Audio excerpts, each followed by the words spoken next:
Changement de registre, on parle de la crypto-monnaie ou monnaie virtuelle. Elle était au centre des échanges d'un panel tenu à la faveur de la 19e semaine du numérique. Les experts ont à l'occasion décortiqué les risques et les opportunités liées à l'utilisation de ce type de portefeuille. Les détails avec Konsoun Koulibaly et Jérôme Atendano. Dans la blockchain, les opérations se valident et se vérifient. À cette tribune, les échanges portent sur la finance décentralisée, appelée monnaie virtuelle ou encore crypto-monnaie dans certains milieux. Ce cadre d'échange et de partage d'expériences vise à promouvoir la digitalisation des opérations financières au Burkina Faso et surtout à bâtir un système financier décentralisé plus performant et plus proche des citoyens. L'homme interagit désormais avec juste des logiciels comme intermédiaires. On n'a plus besoin de fournir des paperasses, on n'a plus besoin d'aller s'aligner pour faire des opérations.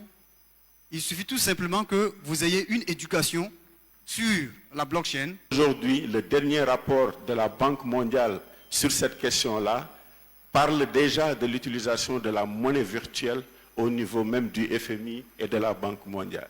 Ça veut dire quoi? Il ne faut pas que les autorités se fassent surprendre.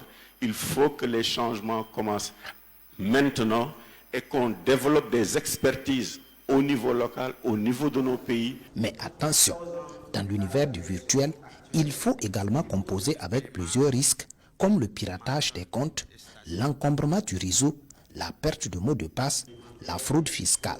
Le prix peut passer d'un montant à un niveau très faible, à un niveau élevé en très peu de temps. Et ça, c'est un risque important au niveau du Bitcoin. On peut, par ce canal-là, perdre une bonne partie de son portefeuille lié à la volatilité des prix.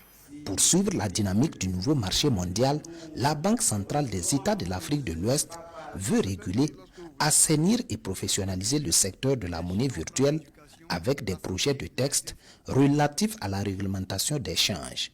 Pour ce faire, la BCEAO mise sur